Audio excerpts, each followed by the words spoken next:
लगा दिए होंगे और जब ये पैराट्रूपर्स आएंगे इनको एक एक को गिराएंगे जैसे कि कोई लौकी गिरती है ना तोरी की बेल से, उस तरीके से गिराएंगे। चलिए सब कुछ ठीक चल रहा है, इज नॉट ए प्लानिंग, ये कॉमन सेंस है, ये सड़क के आदमी की भाषा है कि सब ठीक चल रहा है।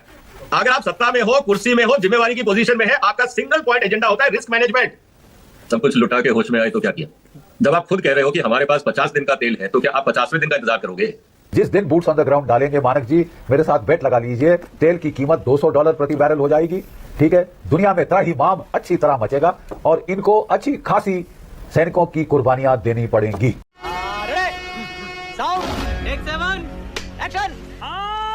जनरल बख्शी, आपसे शुरू कर रहा हूं। जनरल बख्शी, अब तो ट्रंप ने साफ साफ कह दिया खर्ग भी चाहिए, उनका तेल भी चाहिए, स्टेट ऑफ हॉर्मुज भी खुलवा लेंगे और अब तो ये उनका यूरेनियम भी चाहिए। क्लियर है क्या सर अब ये ग्राउंड इन्वेजन होने वाला है? जनरल बख्शी, वॉशिंगटन पोस्ट तो क्लियर बोल रहा है, तैयारी है। हाल तैयारी है, ये देखिए बेवकूफी पे अगर आमादा है तो इन्हें फिर रोक कौन सकता है?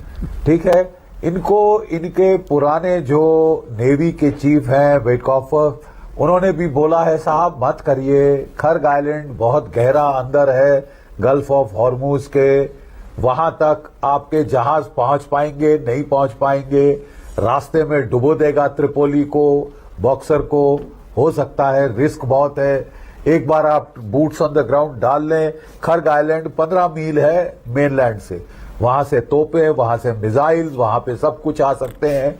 वो अच्छी, आप रोज एडवर्टाइज कर रहे हैं खर्ग खर्ग खर्ग, उसने अच्छा खासा बचाव कर लिया है, ना सिर्फ खर्ग आइलैंड का लेकिन 30 जो आइलैंड्स हैं स्ट्रेट्स ऑफ हॉर्मुज के अंदर। ज्यादा अंदेशा मिलिट्री तौर पे मेरे को जो 4 आइलैंड वो गल्फ के माउथ पे है, यानी कि छोटा टुम्ब, बड़ा टुम्ब और अबू मूसा और लड़ाक आइलैंड जो है, वो 4 एंट्रेंस पे जो है वो है जो फिर भी कब्जा किया जा सकता है, होल्ड कर सकते हैं थोड़ी देर तक। ठीक है, you are right bro. Coast पे हमला करना खतरे से खाली नहीं होगा। ये पागल आइडिया कि साहब मैं ये जो 450 किलो एनरिच्ड यूरेनियम हूं वो ले लूंगा। मानस जी, मैं आपको याद दिलाऊं, जब बातचीत हो रही थी इस लड़ाई के पहले, जब ये इनके गोल्फ बड़ी स्टीव विटकॉफ और जेरार्ड कुशनर, इनके सन इन लॉ, बात कर रहे थे ईरान से, ईरान के फॉरेन मिनिस्टर से, तो एग्रीमेंट हो गया था कि ईरान ने कहा था ले लो भाई, हम दे रहे हैं आपको अपना एनरिच्ड यूरेनियम, IAEA को हैंड ओवर कर दो। ठीक है, उस वक्त आपने जानबूझकर एग्रीमेंट के पहले हमला शुरू कर दिया। तुम्हें शर्म है? कुछ शर्म आया है? युद्ध शुरू कर दिया।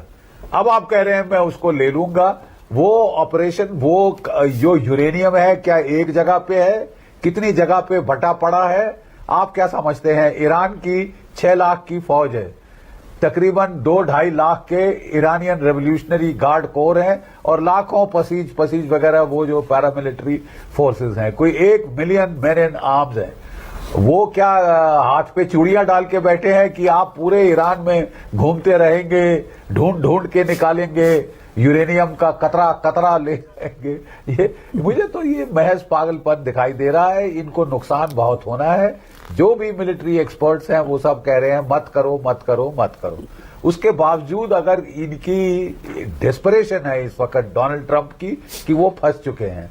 कल आपने देख लिया किस तरह तकरीबन कोई 1 करोड़ लोग अमेरिका के अंदर सड़कों पे आ गए थे जी। 50 प्रांतों में 3000 जो उनकी काउंटीज हैं, हर एक काउंटी में डेमोन्स्ट्रेशन हुई। नो किंग्स, हमको कोई जहाज, हमको कोई राजा नहीं चाहिए, और खासकर ऐसा सनकी मिजाज का राजा तो बिल्कुल नहीं चाहिए। वियतनाम रिडक्स हो रहा है। जैसे वियतनाम में प्रोटेस्ट हुए थे, वही अब दुनिया का बचाव कर सकते हैं। अमेरिका के लोग ही इनको आड़े हाथ ले सकते हैं। At the end of the day उन्होंने इनको इलेक्ट किया है और इसी साल नवंबर में मिड टर्म इलेक्शन वो होने वाली है।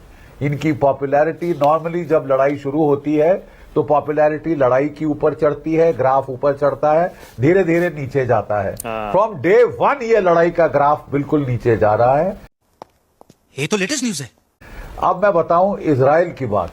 देखिए साहब, पहले हम कह रहे थे कि केवल Iran is in a life and death situation. अब धीरे धीरे इजराइल भी लाइफ एंड डेथ सिचुएशन में आ रहा है। इजराइल के चीफ ऑफ डिफेंस स्टाफ ने कहा है हम 900 दिनों से लगातार लड़ते आ रहे हैं, हमने कोई 2 लाख लोग मोबिलाइज किए हैं रिजर्विस्ट, इस ऐसे चलता रहा हमको 3 लाख और मोबिलाइज करने पड़ेंगे।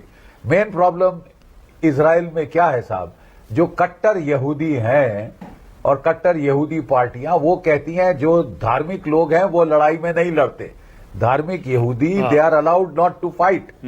इसका मतलब जो बर्डन है वो जो गैर धार्मिक यहूदी है उनके ऊपर पड़ रहा है। और अभी से नहीं साहब, ये 2 साल पहले ये सारा सिलसिला 3 साल पहले शुरू हुआ था और कोई अंत नहीं है इसका भी। ये बड़ी अच्छी बात कही आप। की कोशिश करते हैं, लल करने की कोशिश करते हैं, गार्ड डाउन कराने की कोशिश करते हैं और फिर ये चोट कर जाते हैं। तो अब मेरे ख्याल ईरान भी समझ रहा है, क्योंकि बातचीत के साथ ये अपनी फौजों का जमावड़ा बढ़ाते जा रहे हैं। He is getting ready for ground invasion. और रॉबर्ट जो पहले है top aviation expert in United states, उसने कह दिया है ये एस्केलेशन ट्रैप में 70% फंस चुके हैं। जिस दिन बूट्स ऑन द ग्राउंड डालेंगे, मानक जी मेरे साथ बेट लगा लीजिए, तेल की कीमत $200 प्रति बैरल हो जाएगी। ठीक है, दुनिया में त्राहिमाम अच्छी तरह मचेगा और इनको अच्छी खासी सैनिकों की कुर्बानियां देनी पड़ेंगी। ऐसे ही चलता रहा तो इस देश को विश्व गुरु से गुरु घंटाल बनने में ज्यादा टाइम नहीं लगेगा। एक इंपॉर्टेंट इशू ये कि अगर इजराइल की सेना, देखो ये जो खर्ग आइलैंड का या एम्फीबियस ऑपरेशन है ना, इनको सीधा सी से आके नहीं कर सकती है, इनको कहीं ना कहीं किसी ना किसी खाड़ी देश में पहले असेंबल करना पड़ेगा, कुछ ट्रेनिंग करनी पड़ेगी, कुछ रेकी करनी पड़ेगी, वहां से असॉल्ट करेंगे। जिस देश की धरती को यूज करेंगे, आप सोच लो उस देश की जनता का और ईरान के लोगों का क्या रहेगा उनके ऊपर फ्यूचर एतबार।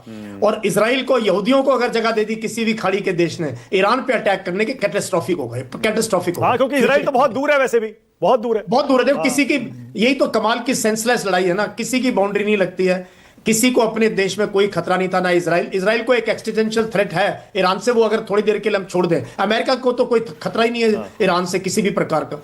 सो ये एक सेंसलेस लड़ाई है। और अब पता चल रहा है कि इस लड़ाई में ना कोई मिलिट्री ऑब्जेक्टिव था, ना कोई पॉलिटिकल ऑब्जेक्टिव था। ये गंगो टाइप की लड़ाई है, काउबॉय टाइप की, 5-7 दिन में जैसे पहले हुआ है वो हो जाएगा। इस बार ईरान ने इतने सालों की तैयारी, अब उन्होंने जो है अपनी पूरी की पूरी जो प्लानिंग थी, जो जिस प्रकार से था, वो सारा का सारा इन्होंने करना शुरू कर दिया है। And the whole world is shocked and surprised. ये अरे बाप रे, ये तो धोती खोल रहा है। इतना अनकन्वेंशनल, इतना अनप्रेडिक्टेबल तरीके से जो है ईरान का रिस्पॉन्सर आता जा रहा है। Endless supply of missile. अच्छा जलमोर, एक सेकंड, मैं आपसे एक मुश्किल सवाल पूछ रहा हूं, तो please forgive me for this in advance. मान लीजिए आप ईरान की मिलिट्री टैक्टिक्स बना रहे होते, रणनीति बना रहे होते, आप इस समय क्या कर रहे होते ईरान में? जैसे वो कह रहे हैं आ जाओ 10 लाख तैयार है, हमें पता है कि वो कहां उतर सकते हैं, ईरान की क्या स्ट्रेटजी होगी इस समय? देखो मैं यही सोच के, मैं कई बार, हमारा मिलिट्री माइंड ऐसे ही काम करता है, ऐसे लगता है अगर मेरे पास ये रिस्पॉन्सिबिलिटी होती तो मैं कैसे इस पूरी रणनीति को कैसे बनाता। देखो ईरान लड़ेगा स्मॉल टीम ऑपरेशंस में, ईरान बहुत घातक किस्म की लड़ाई लड़ेगा। उसने अपने बंकर्स तो इतने मजबूत कर लिए होंगे कि जितना मर्जी फायर पार आए, जितना मर्जी आए, दे विल सर्वाइव दैट, उसको रोक लेंगे या उससे बच जाएंगे। उसके बाद जब मरीन्स उतरेंगे ना, जब फायर उठ जाएगा आर्टिलरी का, एयर का, उसके बाद जब ये बाहर निकलेंगे तो मरीन्स के लिए बहुत मुश्किल होगा इस एरिया में सरवाइव करना। और इनकी जो फास्ट अटैक एयरक्राफ्ट्स हैं, इनकी जिस प्रकार, इनके पास सी के भी ड्रोन्स हैं, ये माइंस का इस्तेमाल करेंगे, रॉकेट लॉन्चर्स का इस्तेमाल करेंगे। ये वहां पर जो है जो इक्विपमेंट, जो टैंक्स या इन्फेंट्री कॉम्बैट व्हीकल्स या आर्टिलरी गन्स को उतारने की कोशिश करेंगे सपोर्ट में, लॉजिस्टिक एलिमेंट्स को नजदीक लेके आएंगे, लैंडिंग क्राफ्ट को कुछ तो नजदीक लाना पड़ेगा जिससे कि जवान कूद करके समुद्र में चले जाएं। वो मैसेकर होगा बहुत बुरी तरीके से। और ये पूरी तैयारी कर रखी है उन्होंने, रिहर्सल भी, और ये 15 दिन का टाइम दे दिया। और अब तो बिल्कुल लग ही रहा है, और ये ईस्टर के आसपास होगा, लग रहा है जब तक ये सारी शिप्स आएंगे। देखो अब ये बटन दबाने का काम नहीं रह गया, अब इनकी कुछ ट्रेनिंग करनी पड़ेगी, कुछ प्लानिंग करनी पड़ेगी, company commander, battalion commander, brigade commander मिलेंगे, वो तो कार्रवाई 5-7-10 दिन तो लगेंगे उनको समझने में, उस एरिया को देखने में, क्योंकि पहले तो प्लान में था ही नहीं, पहले कोई प्लान नहीं था कि हम कभी भी ईरान के ऊपर अटैक करेंगे। तो इस सारा का सारा वो भी ऑन द ग्राउंड अभी सीख रहे होंगे। तो इस दौरान ईरान और मजबूत हो जाएगा। और बिल्कुल अनकन्वेंशनल तरीके से लड़ेगा। और इस लड़ाई के अंदर जो है ये सबसे बेवकूफ़ी का कदम होगा अगर ये कैप्चर करने की कोशिश करेंगे खर्ग आइलैंड को, या ईरान के तट पर जो है हमला करने की कोशिश कर। काफ़ी इसमें बहुत नुकसान होगा और ईरान तैयार है इस चीज़ के लिए। ओके, अब जलमोर। वाह, पहली बॉल में सिक्सर। जी जलमोर, आपकी इंस्टिंक्ट क्या बोल रही है, गट फीलिंग आपकी क्या बोल रही है? लड़ाई कितनी लंबी चल सकती है अगर इस जमीन पर फौजी उतार देते हैं ट्रंप? तो मुझे लगता है शायद उतारेगा नहीं, ये गीदड़ भभकी है। अब साइकोलॉजिकल वॉरफेयर चल रहा है, इंफॉर्मेशन वॉरफेयर चल रहा है। अभी वो कमांडर्स के माइंड को अटैक कर रहे हैं, डराने की कोशिश कर रहे हैं इस प्रकार से। तो मुझे लगता है ये ईस्टर के बाद 5 अप्रैल को ईस्टर है, उसके बाद ये अगले हफ्ते में पोजीशन थोड़ी साफ हो जाएगी, जहां तक मेरा ख्याल है कि वो और उनके उसका मिलिट्री कमांडर ही मना कर दे। अमेरिकन मिलिट्री कमांडर भी एडवाइस कर सकते हैं प्रेसिडेंट को कि बेवकूफी मत करिए, बिकॉज मिलिट्री क्या करेगी? मिलिट्री कमांडर कह सकता है पॉलिटिकल लीडर को कि ये सुइसाइडल है, आप कहोगे तो कर देंगे, लेकिन इससे आपका हमारा कोई ऑब्जेक्टिव अचीव हो ही नहीं रहा। तो अगर ऐसा होगा तो ट्रंप और जेडी वांस क्या फोर्स करेंगे अमेरिकन मिलिट्री लीडरशिप को कि नहीं हम कह रहे हैं, और वो राइटिंग में डाल देंगे। और उनके, आपको पता कितनी ट्रांसपेरेंसी है, बाद में सेनेट में इधर उधर जो है किताबें लिखी जाएंगी, लोग टीवी पे आएंगे, तो इनके लिए जो है थोड़ी मुश्किल हो जाएगी। तो आई डोंट थिंक, मुझे लगता है इस हफ्ता वेट करना चाहिए, इस हफ्ता कुछ होगा नहीं, उसके बाद होगा तो देखेंगे। Okay, alright. ये तो लेने के देने पड़ गए। मैं चाह रहा हूं इसी पर बोल दीजिए। विजय सरदाना इकोनॉमिस्ट हैं और कह रहे हैं मिलिट्री स्कूल से पढ़ा हूं, तो उनकी जानकारी मिलिट्री अफेयर्स में भी ठीक ठाक लग रही है हमें, तो हमसे तो ज्यादा ही है। तो जैनी साहब, आपको लग रहा है हमने प्लानिंग करने में देरी कर दी, या ये सब पर ऐसे ही मार पड़ी है अचानक और किसी को मौका नहीं मिला? कोई तो दुनिया में उनका साथ दे दे। और मैंने सोचा कि मेरा सिस्टम भी खराब हो गया। अच्छा। तो अमेरिका का ट्रंप खुद है, क्योंकि जो मैं बात बोलूंगा वो उससे शायद ट्रंप खुश नहीं होंगे। हाँ। अभी मैं आता हूं आपके सवालों पे जो मैंने शुरू में सुन लिए थे, मुझे इजाजत दीजिए उनको पहले कवर कर लूं। कि पहला आपका सवाल कि हु विल विन, जीतेगा कौन? देखिए मानक, अभी जो स्थिति है वो बहुत दुविधा की स्थिति है। वही बात जो मैं आपके चैनल पे रिपीटेडली पिछले महीने से कह रहा हूं कि America has no political aim. जब तक कि पॉलिटिकल एम क्लियर नहीं होगा, सरदाना साहब ने अभी बड़ी अच्छी बात बोली, वो मिलिट्री स्कूल के पढ़े हुए, शायद वो सहमत होंगे, मेरे जनरल भाइयों के अलावा वो भी शायद सहमत होंगे कि जब तक पॉलिटिकल एम नहीं होगा तब तक की मिलिट्री एम नहीं निकलेगा, मिलिट्री स्ट्रेटजी नहीं निकलेगी, मिलिट्री टारगेट्स नहीं निकलेगी। अब आप ये कह सकते हैं कि भाई पॉलिटिकल एम तो ट्रंप बोल रहे हैं कि इनको तो हमने जबरदस्ती नेगोशिएशन के टेबल पे लाना है। ईरान कह रहा है हमने तो नेगोशिएशन मांगा ही नहीं, हम तो नेगोशिएशन करेंगे ही नहीं। जब हम जून 25 में नेगोशिएशन कर रहे थे, और जैसे बख्शी साहब ने बोला बहुत सही कि हम कुछ मानने वाले थे, कुछ बातें मानने वाले थे, आपने हम पे बम फेंक दिए। फिर अभी भी देखिए नेगोशिएशन चल रहे थे, 28 फरवरी को नेतन्याहू ने बॉम्ब करके उनके लीडर्स को मार दिया, आयतुल्लाह को मार दिया, बाकी लीडरशिप को मार दिया। तो there is a total deficit of trust, एक भरोसे का टोटल वैक्यूम है, जिसमें कि ईरान मानने वाला नहीं, तो इसलिए कोई पॉलिटिकल एम नहीं है। और पॉलिटिकल एम अगर नहीं है तो फिर जीत भी बहुत मुश्किल होगी। अब मैं आता हूं ईरान पे। ईरान देखिए पिछले 47 साल से इस दिन की तैयारी कर रहा है मानक। 1979 से जब से उसकी रेवोल्यूशनरी गवर्नमेंट आई थी, उसको मालूम था कि ये दिन आएगा, और उन्होंने बहुत तैयारी की है। उनके पास ना तो एयरफोर्स है, ना बड़ी बहुत भारी नेवी है, ना बहुत बड़ी आर्मी है, लेकिन एक चीज है जिसको अरिथमेटिक में बहुत उल्टा पुल्टा बोलते हैं, असिमेट्रिकल वॉरफेयर। असिमेट्रिकल वॉरफेयर लड़ने में उनसे बढ़कर कोई नहीं। उनकी 6 लाख की फौज है, 2 लाख की उनकी IRGC है, और उनका जो मिसाइल और ड्रोन्स का भंडार है अनगिनत, अनलिमिटेड। अब अगर ये आए आइलैंड के ऊपर में, पहली बात तो जैसे बख्शी साहब ने सही बताया, वो 4 आइलैंड जो हैं जो कि एंट्रेंस ऑफ द गल्फ में, एंट्रेंस ऑफ द स्ट्रेट्स में पड़ते हैं, अगर वहां पे इन्होंने कोशिश करी। देखिए 3 चीजें बहुत जरूरी होती हैं इस किस्म के ऑपरेशन के लिए। मेरे दोस्त बैठे हैं 2 मिलिट्री मैन, और सदाना साहब भी मेरे से वाकिफ होंगे इस बात पे। आपको चाहिए स्पीड, आपको चाहिए शॉक एक्शन, और आपको चाहिए सरप्राइज। अब देखिए स्पीड तो नहीं है, क्योंकि 5 दिन बढ़ा दिए, फिर 5 दिन बढ़ा दिए, फिर 2 दिन बढ़ा दिए, आगे भी देखिए 6 अप्रैल आने वाली है, कितना और आगे बढ़ता है। So there is no bloody speed. मुझे अपने घर जाना है। Second thing, shock action. हाँ, शॉक एक्शन तो होगा, नेचुरली जब आप दो marine expeditionary force 31 and 35 marine expeditionary force Tripoli को लाओगे, 82 एयरबोर्न डिवीजन को लाओगे, तो शॉक एक्शन तो होगा, क्योंकि ईरान के पास तो इनको सिवाय मिसाइल्स के और माइंस के और कोई खास वो नहीं है, तो shock action. But what about the surprise? There is no surprise, माना। Even you and I and all my friends sitting in the studio know, fully well know, that Trump is going to indulge himself and his country in this stupidity of attacking Kharg Island and this thing. So, अरे बाप रे, ये तो धोती खोल रहा है। उनको अब आप, I grant to put myself in the boots of Donald Trump. चलिए हम खार्ग आइलैंड ले भी लेते हैं। पहली बात तो बहुत मुश्किल होगा, क्योंकि उन्होंने माइंस लगाई हुई होंगी, उन्होंने ऑलरेडी डिफेंसेस बना दिए हैं, उन्होंने इनके एयरक्राफ्ट के लिए एंटी एयरक्राफ्ट वेपन्स लगा दिए होंगे, और जब ये पैराट्रूपर्स आएंगे इनको एक एक को गिराएंगे, जैसे कि कोई लौकी गिरती है ना तोरी की बेल से, उस तरीके से गिराएंगे। चलिए मैं फिर भी बोलता हूं कि due to the preponderance of the force, due to the excessive use of force and due to the heavy weight of the force, ये फिर भी खार्ग आइलैंड ले लेंगे, लेकिन उसको होल्ड कैसे करेंगे मानक?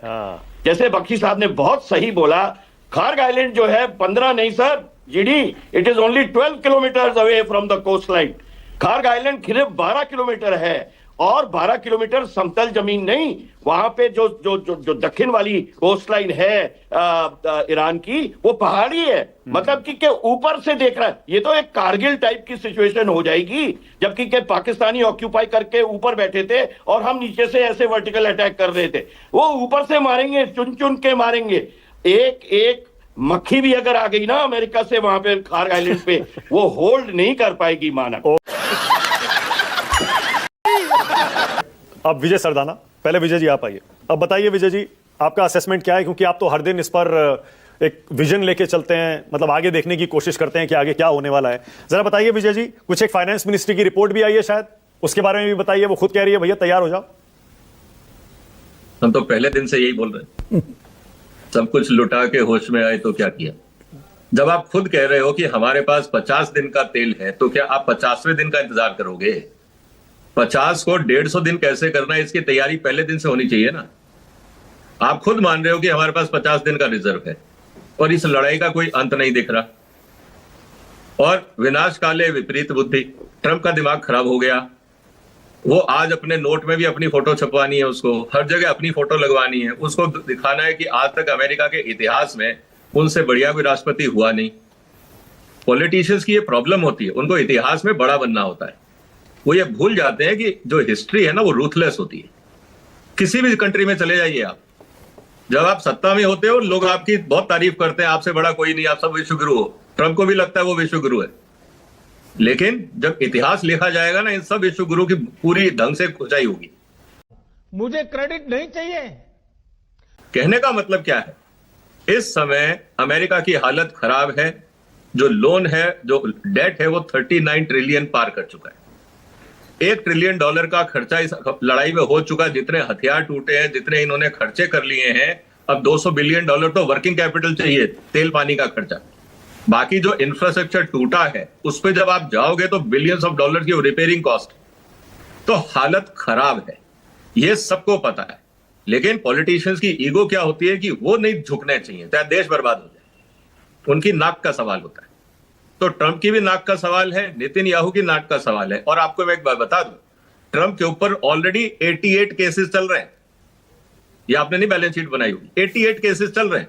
और जिस तरह से ईरान की लड़ाई चल रही है, ये वॉर क्रिमिनल भी घोषित हो जाएंगे इनका पूरा कैबिनेट। अपने कुल की मर्यादा, देश की मर्यादा का हनन करने वाले द्रोही कौन करेगा? तो कौन उनको, डोनाल्ड ट्रंप को अमेरिका के राष्ट्रपति को कौन वॉर क्रिमिनल घोषित करेगा? यार एक बात बताओ मुझे, हिटलर को भी यही लगता था कि मेरे आगे कौन।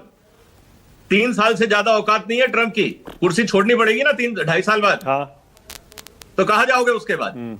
जब तक आप कुर्सी पे हो, आपके पास इम्यूनिटी होती है, आपके खिलाफ कार्रवाई नहीं होती। जिस दिन आपने कुर्सी छोड़ दी, आप इस बात को देखिए अमेरिका का कॉन्स्टिट्यूशन क्या कहता है। आप दुनिया के सबसे ताकतवर व्यक्ति हैं as a president of India, लेकिन to defend yourself as a criminal, America के कानून में कोई अधिकार नहीं है आपके पास। You are like a ordinary citizen. देखिए सर, अभी हम कुछ नहीं बता सकते हैं आपको, हम डिस्कशन में अभी हैं अभी। कि केरोसिन नहीं मिल रहा, मिलावटी पेट्रोल मिल रहा है। ओके, तो सरकार भी जो है वो शॉर्ट टर्म स्टेप ले रही है। सरकार के पास भी, भारत सरकार भी कंफ्यूज्ड है।